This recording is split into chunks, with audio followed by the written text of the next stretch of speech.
वाढत्या हल्ल्यांच्या पार्श्वभूमीवरती आज तुम्ही पुण्यात बैठक घेतली.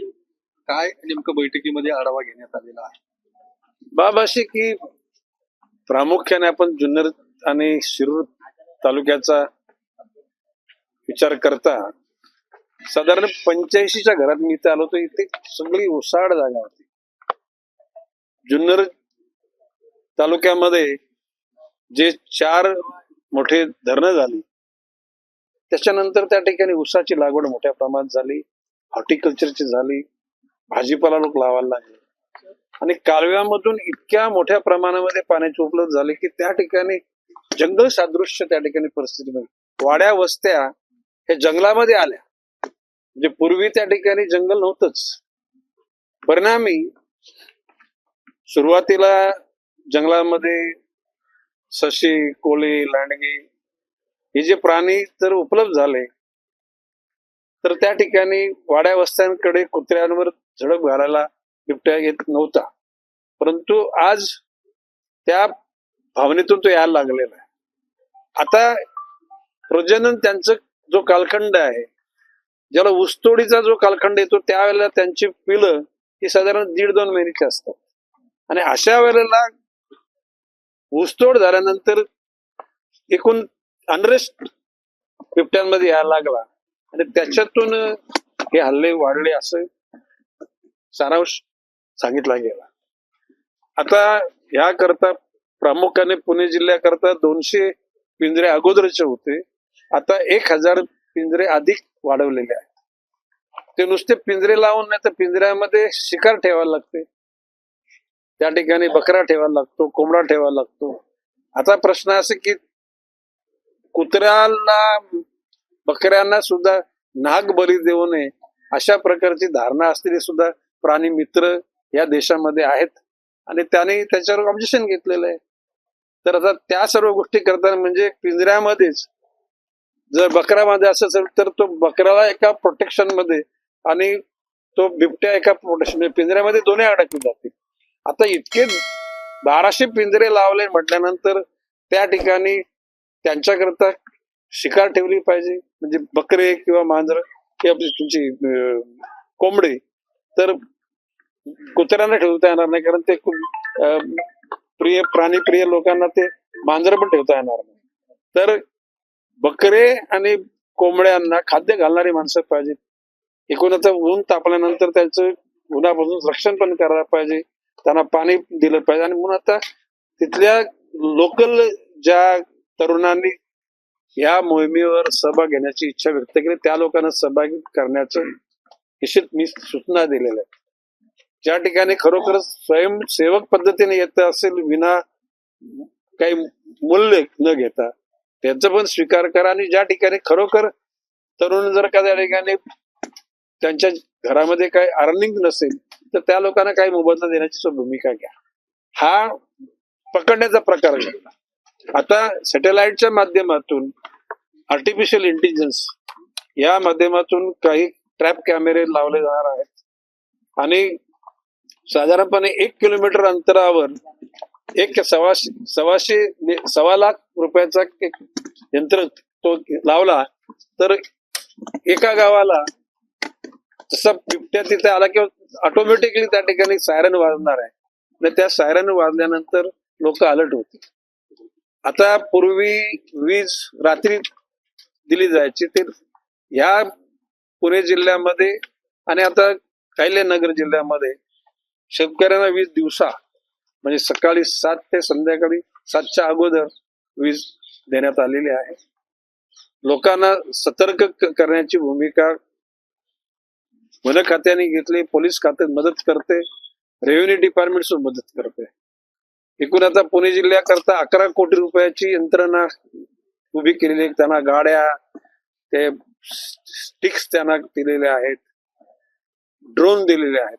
तशाच प्रकारची अहिल्यानगर जिल्ह्यामध्ये तशी तरतूद करण्याकरता माननीय पालकमंत्री राधाकृष्ण विखे पाटील यांना मी स्वतः मित्र म्हणून सूचित केलेला आहे. आणि पुणे, अहिल्यानगर आणि आता नाशिककडे त्या ठिकाणी त्याचा वावर सुरू झालाय. आता कुंभमेळ्याच्या अनुषंगानं भविष्य काळामध्ये तो परिसर तर अतिसुरक्षित करण्याची भूमिका घ्यावी लागणार आहे. आणि म्हणून या तिन्ही जिल्ह्यामध्ये कुठल्याही परिस्थिती युद्ध पातळीवर ज्यावेळेला डिस्ट्रिक्ट प्लॅनिंग कमिटी मधून फंड्स येतील नाही येतील, खात्याला मी निर्देश आपल्याकडे असलेल्या अत्यावश्यक जो इमर्जन्सी फंड आहे त्याच्यातून ते वापर करावा आणि कुठल्याही परिस्थितीमध्ये जनतेच्या कुठल्याही हानी म्हणजे जीवित हानी होणार नाही याच्यावर दक्षता घ्या. पूर्वी एक खडसे नावाचे ते अधिकारी होते, त्यांनी काही योजना सांगितल्या होत्या. त्यावेळेला त्यांनी योजना केली की त्यांनी बकऱ्या खरेदी केल्या आणि जंगलामध्ये बकऱ्या सोडून दिल्या.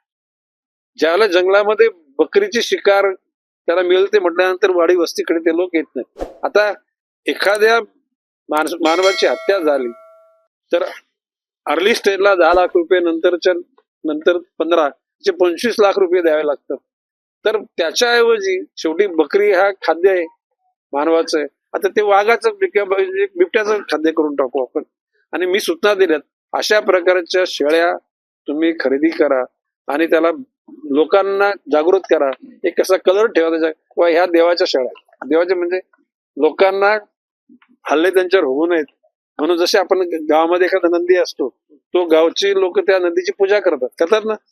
तर अशा प्रकारच्या शेळ्या जंगलात सोडून दिल्या तर त्याच्यातून हे हल्ले कमी होतील. अशा प्रकारची भूमिका मांडली. तो प्रयोग सुद्धा त्या ठिकाणी निश्चितपणे करणार. वनतारामध्ये आपले जे बिबटे आहेत वनतारामध्ये पाठवण्याचे सुद्धा तुम्ही निर्देश दिले होते, त्याची काही आकडेवारी आहे का? ऐकून घ्या बाब, असे की वनतारामध्ये आपण जर चांगल्या पद्धतीने त्यांना जर विनंती केली ते 200, 400, 500 बिबटे पण ठेवतील. आता वन विभागामधून केंद्र सरकारच्या मधून अंतिम टप्प्यामध्ये ते वनताऱ्यामध्ये पाठवण्याकरता हालचाल झालेली आहे आणि एक 10-12 दिवसामध्ये तो आदेश येईल. त्याच्यानंतर वनताऱ्यामध्ये पाठवले जातील. आफ्रिकन देशामध्ये चित्ते आहेत, सिंह आहेत, पण बिबटे नाहीत. त्यांच्याकडून सुद्धा मागणी आलेली आहे.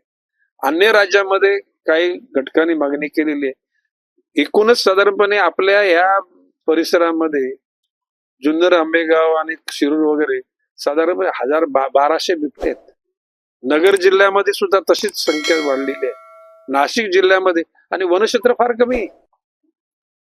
नगर जिल्ह्यामध्ये 9% वनक्षेत्र आहे, जे केंद्र सरकारच्या नॉर्म्स प्रमाणे 33% असायला पाहिजे. आता एकूण पाणी पुरवठा होणारे आणि चांगल्या प्रकारचे याला आपण मूल्यवान पिकं त्या ठिकाणी लोक त्या ठिकाणी उपज करतात. तर आता त्या ठिकाणी तो रेशो 9चा कसा 33 पर्यंत न्यावा हा प्रश्न आहे. ज्या ठिकाणी कोरडवाहू जमिनी आहेत त्या जमिनी वन खातं विकत घेईल, लोकांना योग्य मोबदला देऊन, आणि तशा प्रकारची ती वनाची संख्या वाढली जाईल, क्षेत्रफळ आणि झाडांची संख्या वाढेल. आता तुम्हाला एक सांगतो मी, ताडोबा जो आपला व्याघ्र प्रकल्प आहे त्यामध्ये कोर एरिया आहे, त्या ठिकाणी बफर एरिया आहे आणि त्याच्या भोवताली 500 फुटाचं असं नवीन प्रजातीची बांबूची पीक निर्माण करायचं. साधारण 60 फूट हाईट असा 500 फुटाची भिंत त्याच्या भोवताली तयार करायची. गेट, जे गेटला सुद्धा उंची वाढवायची आणि त्या ठिकाणी वानर, डुकर ही जे अन्य ठिकाणी पकडली त्याच्या आतमध्ये सोडायची. म्हणजे शेवटी प्रश्न असा की त्यांना जर का भोजन मिळालं तर ते बाहेर येणार नाहीत. आणि ते बांबू सुद्धा 3 वर्षानंतर एकदा आतून कापायचे, नंतर 3 वर्ष बाहेरून कापायचे. 50-100 फुटाची भिंत कायम राहील, म्हणजे त्या बिबटे किंवा वाघ किंवा अन्य प्राणी बाहेर निघणार नाही. या सगळ्या पकडले जाणार की फक्त त्यांच्या सुरक्षित लोकांनी ते खाऊ नयेत. ऐकून घ्या, वाघ बिबट्याने खाले, जशी संख्या कमी होईल तशी आणखी अधिक त्या ठिकाणी शेळ्या सोडण्याचं प्रयोजन मनामध्ये आहे. आता केंद्र सरकारच्या वन्यजीव विभागामधून संतती नियमन जसं आपलं म्हणजे प्रजनन नियंत्रण ती परवानगी मिळालेली आहे. नसबंदीची परवानगी, हो, नसबंदीची परवानगी मिळालेली आहे. त्याने जी संख्या दिलेली आहे फक्त या जुन्नर विभागाकरता दिली. ती सरसगट ज्या ज्या ठिकाणी अशा प्रकारचा प्रादुर्भाव होईल त्या ठिकाणी द्यावी अशा प्रकारची मागणी आम्ही करणार आहोत. पण सर वाढलेल्या बरं नाही, लोकसंख्या- फक्त आता- त्यांची संख्या ही जंगलातली नाहीये. नसबंदीची परवानगी फक्त जंगलातली नाहीये. जुन्नर विभागातल्या तिथं जिथं ऊसाची शेती होती तिथं ही बिबट्यांची संख्या वाढलेली. तुम्ही जंगलात शेळ्यांना सोडला तर मग जे नाही इथे पण सोडू ना. लोक नाही नाही, ऐकून घ्या ना. जंगल म्हणजे आता ज्या दिवशी ज्या गावामध्ये त्या एका 5 वर्षाच्या मुलीला हल्ला झाला, 11 वर्षाच्या मुलावर हल्ला झाला, 83 वर्षाच्या आजीबाई, तो परिसर 85 साली मी बघितलं, तिथं काही नव्हतं. आज तिथं घनदाट जंगल झालेलं आहे. आणि त्या परिसरात सुद्धा म्हणजे असे पट्टा लावा आम्ही एखादा रंग विशिष्ट किंवा बाई ही म्हणजे प्राण्यांचा मानवावर हल्ला न होण्याकरता त्यांच्याकरता ही शिकार म्हणून सोडलेली आहे. हिच संरक्षण करण्याची जबाबदारी आपण पण घ्यावी. जर का मानवावर हल्ला होऊ नये अशी इच्छा असेल तर त्या शरीराला खाण्याचा मोह आपण टाळा. नाही पण एक असं आहे की देवाचे पण दागिने आज चोरले जातात अनेकदा, की देवाला सोडले म्हणलं देवाचे पण दागिने चोरले जातात. तर हे शेळ्यांबाबत कोण अंधश्रद्धा ठेवणार? हा खर्च वन विभाग करेल. कारण ऐकून घ्या, एखाद्या दुर्दैवाने एखाद्या माणसाचा मृत्यू झाला तर तत्काल 10 लाख रुपयाचा चेक वन विभाग देतं आणि नंतर त्याचा वारसदार पक्का झाल्यानंतर 15 लाख देतं, म्हणजे 25 लाख झाले. माझं म्हणणं असं की आता एखाद्या परिसरामध्ये उद्याला 50 लाख रुपये दिले म्हणजे त्या शेळ्या मेंढ्यांकरता 2च लोकांचा जीव गेल्याचं रक्कम तिथे देणं आहे. आणि जर अशा प्रकारच्या शेळ्या सोडल्या आणि 0 मानवावरचा हल्ला झाला तर त्याच्यामध्ये निश्चितपणे आपल्याला आनंद वाटणार. वाढेल ना त्यामुळे. कशाने?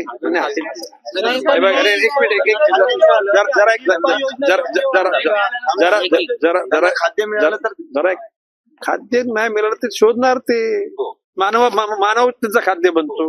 ते आपल्याला नाही बनवायचं म्हणून शेल्यात प्रोव्हाइड करायचं. या ताईने सांगितलं ही गोष्ट खरी आहे. देवाचं देऊळ सुद्धा फोडून तिजोरी आणि दागिने नेतात, ती खरी आहे. अशा प्रवृत्तीचे लोक आहेत, हे दुर्दैव आहे. परंतु आता आहे दुर्दैव म्हणून का आपण आपले प्रयत्न सोडायचे नाहीत. आता मी एकच सांगतो, मला जशी नसबंदी करण्याचे प्रमाण वाढलं जाईल म्हणजे त्यांच्यावर एक प्रकारचं मॅनेजमेंट केलं जाईल. काही त्याच्यातले बिबटे स्थलांतरित केले जातील. या ठिकाणी आज आपल्याकडे जी रेस्क्यू सेंटर आहे तिथे संख्या वाढली जाईल आणि गरज पडली तर जसा म्हणजे ताडोबा अभयारण्य आहे तशा प्रकारची इथे जर मोठी जागा मिळाली तर इथं सुद्धा अभयारण्य तयार करून जसं व्याघ्र सफारी म्हटली जाते तशी ही बिबट सफारी पण आपण तयार करू असं माझ्या मनात. सुधीर मुनगंटीवार मंत्री आहे, त्यांचं म्हणणं आहे की कर्मचारी नेमायला फंडिंग नाहीये सरकार. हे बघा खात्याकडे आता खरं म्हणजे मी असताना कर्मचारी नेमायचो, मात्र आता कर्मचारी नेमले जात नाही कारण फंड उपलब्ध नाही. असं नाही नाही खूप ठीक आहे. त्यांनी कर्मचारी नेमले असतील, चांगलं वन सांभाळलं असेल, माझं काय त्याला ना नाहीये.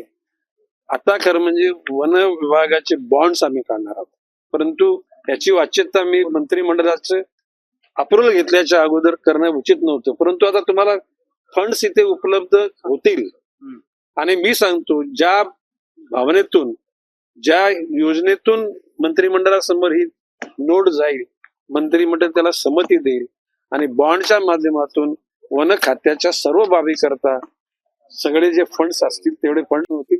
वन खात्यामध्ये कॉन्ट्रॅक्ट लेबर असा हवा हीच भावना माझी नाही. प्रत्येकाला basic DA allowances bonus what ever ज्या गोष्टी आहेत त्या मिळाव्या.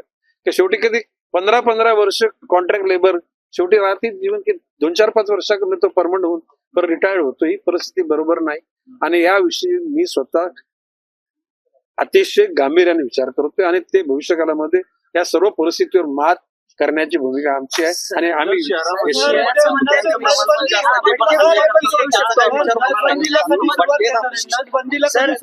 शेळ्याचं ऑप्शन तुम्ही सांगताय पण शेळ्यासारखं भटके कुत्रे पण आपण सोडू शकतो ते पण नाही. भटके कुत्रे सोडले हा. तर प्राणी मित्र त्याच्यावर ऑब्जेक्शन घ्या. सर नसबंदीला कधी सुरुवात करणार आहे? हा सुरुवात कधी नज मध्ये आता का आता एक ऑर्डर आलेली आहे, ऐकून घ्या. अटी आहेत ना, अटी असल्याशिवाय अटी प्रत्यक्षात सुरुवात कधी होणार आहे? अरे बघा प्रश्न बाब अशी आहे. मी आता सूचना अशी केली की ज्या फिमेल लेपर्ड्स वर हा जो म्हणजे पुढे आपण कुटुंब नियोजनामध्ये तांबी हा जो शब्द वापरला जायचा, तांबी कॉपर्टी ऐकला का? तर तशाच प्रकारचं ते इन्स्ट्रुमेंट असेल. साधारणपणे त्याच्यावर यशस्वी प्रयोग झाला की नाही साधारण 6 महिन्याच्या आतमध्ये समजेल, ऐकला का?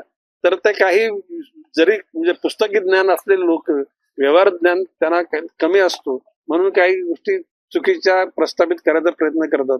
मी अधिकाऱ्यांना सूचना दिल्यात की अशा प्रकारच्या निश्चित फिमेल आणि मेल त्यांना अति सुरक्षितरित्या त्यांना खाद्यपदार्थ द्या आणि माझ्या दृष्टिकोन 6 महिन्याच्या आतमध्ये तो प्रयोग यशस्वी की अयशस्वी हे निश्चित होईल. त्याच्यानंतर एकदम त्यांना पूर्ण नियंत्रण करून जमणार नाही. कुठे जो बॅलन्स ठेवून त्या ठिकाणी त्या गोष्टी केल्या जातात. सर, बिबट्या दिसल्यानंतर जो रिस्पॉन्स टाइम आहे वन विभागाचा तो खूप कमी आहे. मग तेवढ्या वेळात लोक घाबरतात. तो रिस्पॉन्स टाइम वाढवला तरी नाही, निश्चितपणे त्याच्यामध्ये सगळ्या ग्रामस्थांचं सहकार्य घेऊन सुद्धा त्या ठिकाणी रिस्पॉन्स टाइम वाढव, गाड्या घोड्या पिंजरे सगळ्या गोष्टी अंमलबजावणी नाही. अरे मी आज विचारते आत्मविश्वास माझ्या बॉडी लँग्वेज तुम्हाला काय सांगते काय विल लोकांना भीती वाटते आपण मी सांगा. भाऊ आपण निश्चय केलाय तो निश्चय यशस्वी पार पाडू हा विश्वास मी व्यक्त सर एक राजकीय प्रश्न आहे. नको ना. ठाणे महापालिकेबद्दल सांगा. तुम्ही ज्यावेळी संदर्भात निर्णय झाला ते कधीपर्यंत येतील? सुरू झाले यायला सुरू झाले लक्षात आलं का? आणि किंबहुना त्यामध्ये जे शिकार ठेवली जाते बकरा किंवा कोंबडा त्याच्या त्यांना खाद्य वगैरे पाळण्याची सुद्धा जबाबदारी सगळी सिस्टीमने करावी. त्याकरता पालकमंत्र्यांना विश्वासात घ्या. म्हणजे इकडचे अजितदादा पवार तिकडचे राधाकृष्ण विखे पाटील, आता नाशिकला पालकमंत्री निश्चित कोणी नाही परंतु सध्या कुंभमेळ्याचे मंत्री म्हणून गिरीश महाजनच्याकडे बघितलं जातं. निश्चितपणे जबाबदारी दिली गिरीश महाजनांना. कुंभमेळ्याच्या लाखो त्याला भाविक येतील तर त्या ठिकाणी नाशिकमध्ये सुद्धा बिबट्यांची अशी जर मुवमेंट असली तर भाविक घाबरले जातील. काय विशेष काळजी घेतली जाईल आता कुंभमेळ्याच्या पार्श्वभूमीवर? नाही आता पण सुरुवात तशी जो फॉर्म्युला पुण्याकरता तोच फॉर्म्युला अहिल्यानगर तोच फॉर्म्युला नाशिक करता करण्याचं ठरवलेलं आहे. मला वाटतं मी आपल्या प्रश्नाची जी गरजेची पुण्यामध्ये रवींद्र धंगेकर सातत्याने भाजपच्या नेत्यांवरती बोलत होते. त्यात शिंदेचे मंत्री म्हटले की तुम्ही तिकडे तुम्ही आता शांतपणे काय अजून शांत मी 3-4 महिन्यापूर्वी बोललो होतो आणि माझ्या बोलण्याला काय रेफरन्स होता त्यांच्या काही घटकांना मी सांगितले. त्याच्यानंतर तो प्रकरण सुद्धा थांबलेला आहे. ओके.